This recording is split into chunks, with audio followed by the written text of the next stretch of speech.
నాకు కావాల్సింది కూడా అదే కదా అత్తయ్య. అంటే మహాభారతం కథ తెలుసు కదా అత్తయ్య. పాండురాజు రెండో కొడుకైనా ఆయనకే ఆ అధికారం ఎందుకు దొరికింది చెప్పండి? ధృతరాష్ట్రుడు గుడ్డివాడు కాబట్టి. అధికారం మనకు దక్కాలంటే గుడ్డిరాజునే మనకి పోటీగా నిలబెట్టాలి కదా. అవును, కానీ ఇప్పుడు పెళ్లి పెటాకులైపోయింది కదా. ఇప్పుడేం చేద్దాం? మనం అధికారం కోల్పోయినట్టేనా?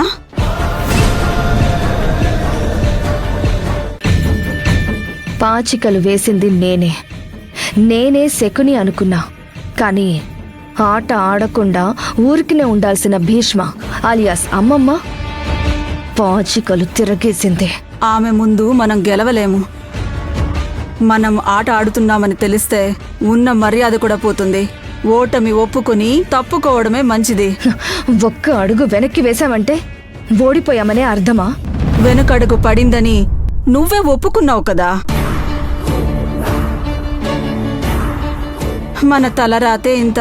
జీవితాంతం ఆ అరుంధతి సంపత్ చెప్పినట్లే వింటూ మన జీవితాన్ని ఆమె చేతుల్లో పెట్టి కూర్చోవలసిందే.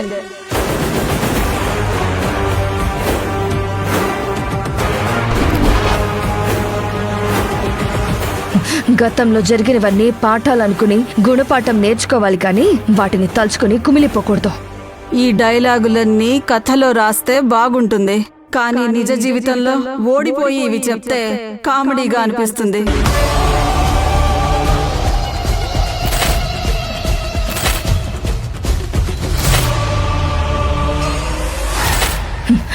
ఓటమిని ఒప్పుకునేదాన్ని కాదు నేను. యుద్ధం మొదలైందే. గెలుపు నాదయ్యే వరకు వెనక్కి తగ్గే ప్రసక్తే లేదు. అంటే ఇప్పుడేం చేస్తావు? మీ భాషలో చెప్పాలంటే ఇప్పుడు నడుస్తున్న పేజీలో విలన్కి ఓటమి ఎదురై ఉండొచ్చు. అంత మాత్రాన అదే పేజీని పట్టుకుని కూర్చునే కేటగిరీని నేను కాదు. మరి పేజీ తిప్పాలి. ముందు ఏముందో నాకు తెలీదు, కానీ ఆ పేజీలో ఏం జరగాలి అనేది కూడా రాసేది నేనే అయి ఉండాలి. నా జీవితంలో ఓటమి అనే పేజీలే ఉండవు. నీకు రమ్యతో పెళ్లి ఇష్టం లేదంటే నాకు ఇష్టం లేదు.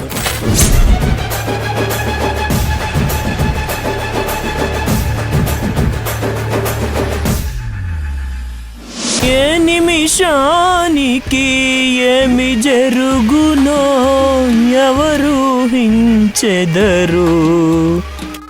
విధి విధానమును తప్పించుటలో ఎవరు సాహసించెదరు.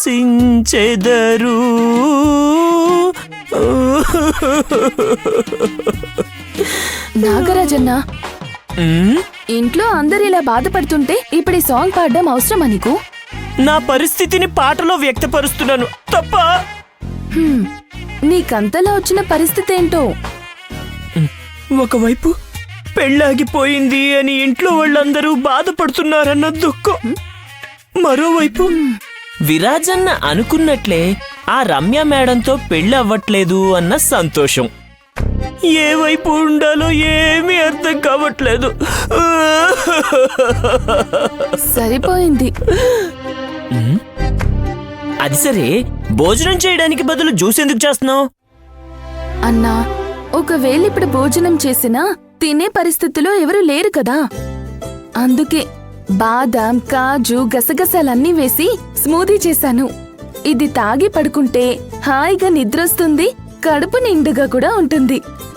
ఇలా బాధగా ఉన్నప్పుడు నిద్రొస్తే కాస్త ప్రశాంతంగా అయినా ఉంటుంది. అయితే ముందు నేనే తాగాలి. అన్నా, నీకోసం తర్వాత చేసిస్తాను. ముందు ఇంట్లో వాళ్ళకిద్దాం.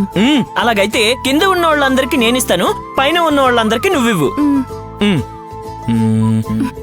నిజంగా నా కోసం చేసిస్తావు కదా? చేసిస్తాను, వెళ్ళు. Thank you.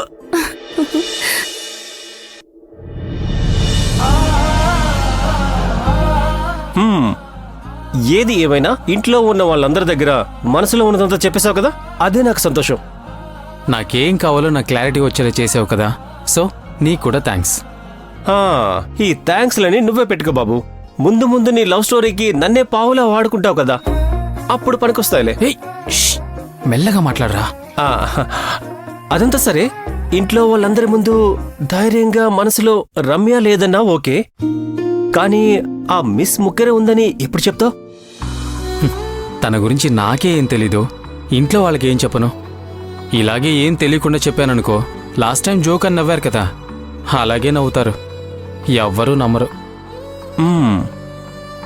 ముందు తనెవరు, తన పేరేంటి, ఎక్కడుంటుందనేది తెలుసుకోవాలి. అవును, ఎలాగూ తన స్కూటీ ఫోటో మన దగ్గర ఉంది కదా, ఆర్టీఓతో మాట్లాడి తన ఫోన్ నెంబర్ కనుక్కుంటాను. కరెక్ట్, ముందు ఆ పని చేయి. నేను ఫ్రెష్ అప్ అయి వస్తాను. ఓకే.